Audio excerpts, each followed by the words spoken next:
दूर पहाड़ों के बीच एक गांव था। उस गांव का नाम खाती गांव था। वहां के लोग बहुत ही सीधे और सरल थे। गांव के लोगों का जीवन खेती पर निर्भर था। उसी गांव में मोहन नाम का एक गरीब किसान रहता था। मोहन के परिवार में उसकी बूढ़ी माँ सरस्वती देवी, उसकी पत्नी विमला और उसका 5 साल का बेटा दीपक था। मोहन के पास थोड़ी सी जमीन थी जिसमें वो खेती करके अपने परिवार का पालन पोषण करता था। उगता हुआ सूरज दुनिया के लिए रोशनी लाता है, पर मोहन के लिए ये सिर्फ एक और दिन की जद्दोजहद लेकर आता है। फूस की छत से छनकर आती रोशनी सीधे उसकी बीमार माँ के चेहरे पर पड़ती है। मोहन, आज दीपक को क्या कहूंगी? कल रात उसे बहलाकर सुला दिया था कि सुबह उठते ही गर्मा गर्म खाना मिलेगा। अब वो जागने वाला है, चूल्हा ठंडा पड़ा है और मेरी ममता लहूलुहान हो रही है। क्या हम इतने बदनसीब हैं कि अपने बच्चे को एक वक्त की रोटी भी नहीं दे सकते? भरी आंखों से। बिमला, तुम्हारी ये खामोश सिसकियां मेरे कलेजे को चीर देती हैं। मैं किसान हूँ, धरती का सीना चीरकर अनाज पैदा करना मेरा काम है, पर आज किस्मत ने मेरा ही सीना चाक कर दिया है। जमींदार के चक्कर काट काट कर पैर के जूते घिस गए, पर वो उधार देने को तैयार नहीं। पर हार नहीं मानूंगा, आज फिर जाऊंगा। शायद खुदा को मेरी मेहनत पर नहीं तो इस मासूम दीपक की भूख पर तरस आ जाए। सरस्वती देवी अंदर से खांसते हुए, बेटा मोहन, पास आ। देख, मेरा अंत समय करीब है, पर मुझे अपनी मौत का डर नहीं है। मुझे डर है कि कहीं मेरी गरीबी तेरे जमीर को न खा जाए। बेटा, भूख बहुत बड़ी चीज है, बड़े बड़ों का ईमान डिगा देती है। पर तू वादा कर, चाहे पेट पीठ से सट जाए, पर कभी किसी का बुरा नहीं करेगा। भगवान की लाठी बेआवाज होती है, पर चोट गहरी करती है। माँ, आपके संस्कार ही मेरी पूंजी है। मैं खाली हाथ लौट सकता हूँ, पर कलंकित हाथ लेकर इस घर में कदम नहीं रखूंगा। मोहन जमींदार के घर चला जाता है। नंगे पांव, फटी हुई कमीज और आंखों में उम्मीद की आखिरी चमक लिए मोहन जमींदार की हवेली के बाहर खड़ा है। सूरज की तपिश उतनी नहीं चुभ रही थी जितनी पेट की भूख और घर में बीमार माँ की कराह चुभ रही थी। जमींदार साहब एक आरामदायक कुर्सी पर बैठे हुक्का गुड़गुड़ा रहे थे, मानो मोहन का दुख उनके लिए कोई मनोरंजन हो। माई बाप, हुजूर, इस अभागे की विनती सुन लीजिए। मैं जानता हूँ कि पिछला लगान अभी पूरा नहीं चुका पाया हूँ, लेकिन मेरी मजबूरी की दीवार बहुत ऊंची हो गई है सरकार।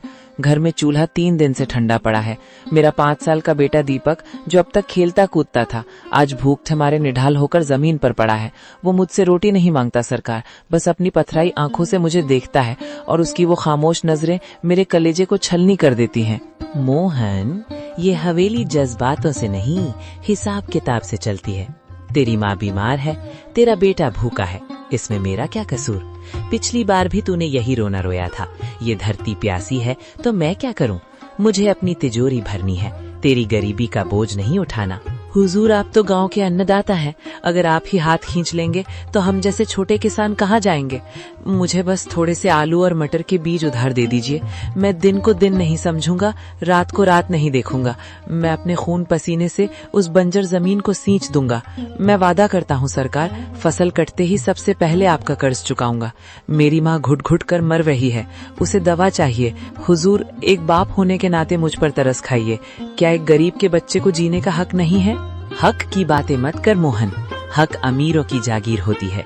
बीज चाहिए, बीज की कीमत लगती है। तेरे पास देने को क्या है? वो 2 बीघा जमीन जो पहले ही गिरवी है। जा, यहाँ से दफा हो जा। अपनी इन भीगी आंखों से मुझे पिघलाने की कोशिश मत कर। जब तक पिछला हिसाब बराबर नहीं होता, तुझे एक दाना भी उधार नहीं मिलेगा।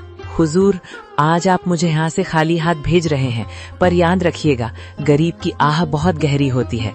मैं अपनी मेहनत बेचने आया था, अपनी खुददारी नहीं। अगर खुदा ने चाहा तो मेरी मिट्टी भी सोना उगलेगी। आज आप मेरी गरीबी का मजाक उड़ा रहे हैं, पर वक्त का पहिया घूमेगा हुजूर, वक्त का पहिया जरूर घूमेगा। मोहन अपनी फटी हुई आंखों में आंसू लिए भारी कदमों से हवेली की सीढ़ियां उतर गया। पीछे रह गई जमींदार की ठहाकों वाली हंसी, जो मोहन के आत्मसम्मान को बार बार चोट पहुंचा रही थी। पर मोहन को नहीं पता था कि इस अपमान के बाद ही उसकी किस्मत का जादुई दरवाजा खुलने वाला था। जमींदार ने मोहन को धक्के देकर निकाल दिया था। मोहन हताश होकर लौट रहा था, तभी झाड़ियों से कराहने की आवाज आई। अरे, ये नन्ही से चिड़िया, इसके पंख तो खून से सने हैं। कितना तड़प रही है ये। लगता है किसी बेरहम शिकारी का तीर इसकी रूह को छूकर गुजरा है। मोहन चिड़िया को हथेली पर उठाता है। चिड़िया कांप रही है। छोटी सी जान, तू क्यों रोती है? तेरा तो कोई घर भी नहीं जिसे जमींदार छीन ले। देख, मेरे पास तुझे खिलाने के लिए दाना तो नहीं है, पर ये पानी की आखिरी बूंदे तेरे नाम। मेरी प्यास से बड़ी तेरी जिंदगी है। मेरी धोती का ये टुकड़ा शायद तेरे घाव ना भर पाए, पर तेरी तड़प को थोड़ा आराम तो दे सकता है। मोहन अपनी फटी कमीज का कोना फाड़ता है और बड़ी कोमलता से चिड़िया की पट्टी करता है। अचानक एक तेज रोशनी होती है और चिड़िया एक दिव्य परी में बदल जाती है।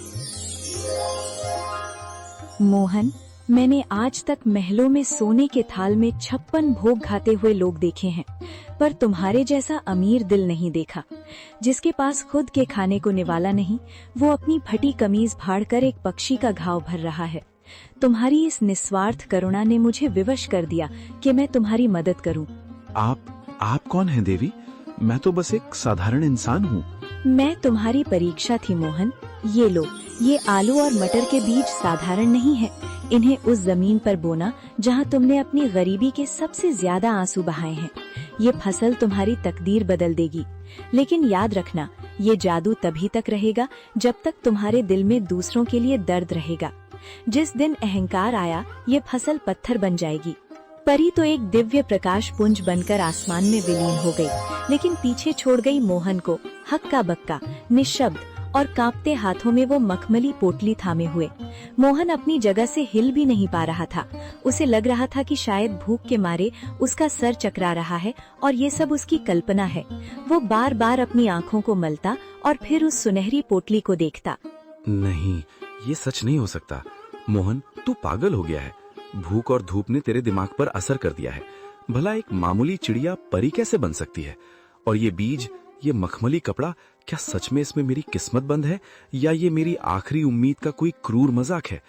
अगर मैंने ये बात घर पर बताई तो बिमला हंसेगी। माँ कहेगी कि बेटा होश खो बैठा है।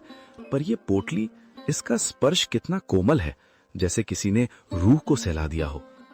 वो पगडंडी पर चलते हुए बार बार पीछे मुड़कर देखता, जैसे उसे उम्मीद हो कि वो चिड़िया फिर से कहीं चहकती हुई मिल जाएगी। उसके मन में डर और उम्मीद की एक जंग चल रही थी। पैर थक कर भारी हो रहे थे, पर दिल की धड़कनें किसी अनहोनी की आहट से तेज थीं। मोहन जैसे ही घर पहुंचा, उसने देखा कि दीपक आंगन में मिट्टी से खेल रहा है और बिमला चूल्हे के पास बैठी सूखी लकड़ियां बटोर रही है। मोहन का चेहरा उतरा हुआ था, पर आंखों में एक अजीब सी चमक थी। मोहन, आ गए तुम? क्या हुआ? जमींदार ने कुछ दिया? तुम्हारे हाथ खाली क्यों हैं? और तुम ऐसे कांप क्यों रहे हो, जैसे कोई डरावना सपना देख लिया हो? बिमला, माँ, जल्दी इधर आओ। आज जो हुआ, अगर मैं अपनी आंखों से न देखता तो कभी यकीन न करता। मैं पागल नहीं हुआ हूँ, पर आज कुदरत ने मुझसे बात की है। क्या हुआ बेटा? तू इतना घबराया हुआ क्यों है? शांत हो जा, पहले पानी पी। माँ, आज रास्ते में मैंने एक घायल चिड़िया की जान बचाई। उसे पानी पिलाया, अपनी कमीज फाड़कर उसकी पट्टी की, और फिर पलक झपकते ही वो चिड़िया एक नुमानी परी में बदल गई। उसने कहा कि वो मेरी परीक्षा ले रही थी।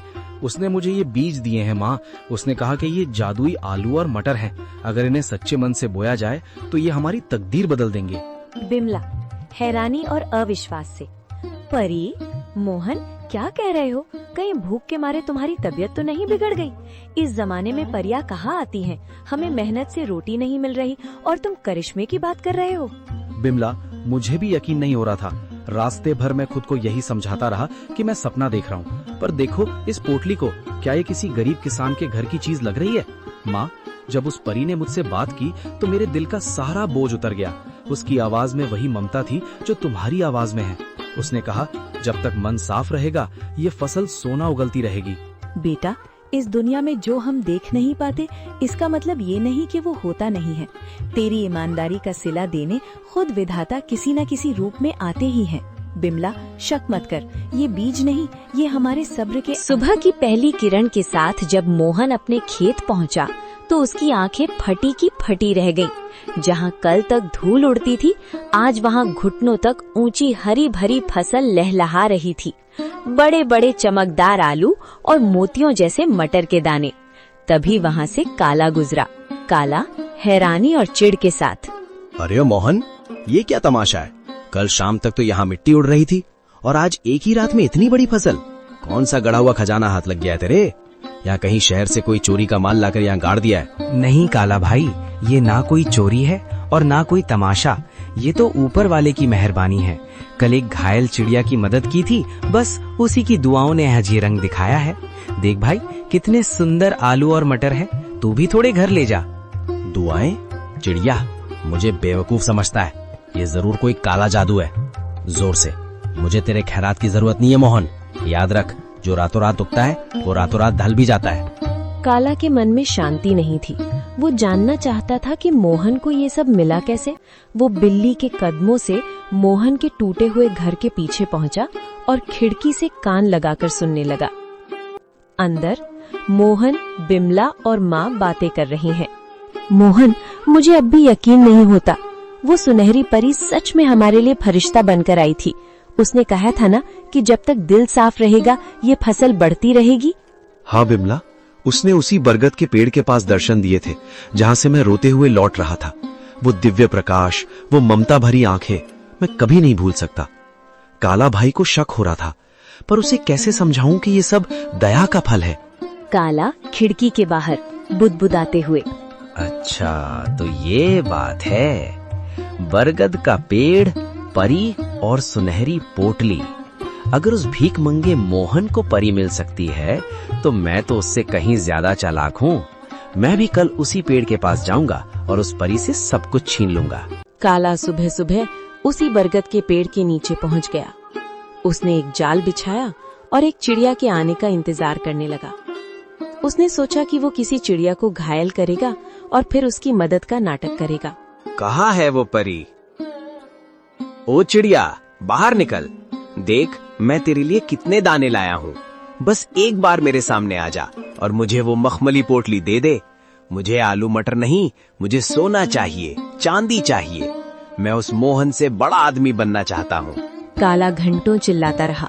कभी रोने का नाटक करता तो कभी लालच में पेड़ की टहनियां हिलाता, लेकिन वहाँ सन्नाटा छाया रहा। अचानक एक तेज ठंडी हवा चली और एक आकाशवाणी हुई। काला, प्रार्थना हृदय से की जाती है, लालच से नहीं। मोहन ने एक जान बचाने के लिए अपनी कमीज फाड़ी थी और तू एक जान लेने के लिए जाल बिछा रहा है। जा, तुझे कुछ नहीं मिलेगा, क्योंकि तेरा मन ईर्ष्या की राख से भरा है। लालच की फसल कभी मीठी नहीं होती। नहीं, ये नाइंसाफी है। उस गरीब को सब कुछ और मुझे कुछ नहीं। अगर मुझे नहीं मिला तो मैं मोहन का भी कुछ नहीं रहने दूंगा। मैं आज रात उसके खेत को शमशान बना दूंगा। मोहन ने पहली फसल घर लाई। बिमला ने जब आलू और मटर की सब्जी बनाई तो उसकी खुशबू पूरे गांव में फैल गई। बीमार माँ ने जैसे ही एक निवाला खाया, उनके चेहरे पर रौनक आ गई। पिताजी, ये आलू तो बहुत मीठे हैं। क्या ये सचमुच हमारे खेत के हैं? अब मुझे स्कूल जाने के लिए नया बस्ता मिलेगा ना? हाँ मेरे बच्चे, अब हम कभी भूखे नहीं सोएंगे। बिमला देखो, भगवान ने सुन ली। आज माँ की आंखों में चमक देखी? ये उन जादुई बीजों का ही प्रताप है। बिमला आंखों में आंसू भरकर, मैं तो डर गई थी मोहन। मुझे लगा था कि गरीबी हमारी पहचान बन गई है, लेकिन आज पहली बार लग रहा है कि हमारे घर में भी लक्ष्मी ने कदम रखा है। पर मुझे उस काला से डर लगता है।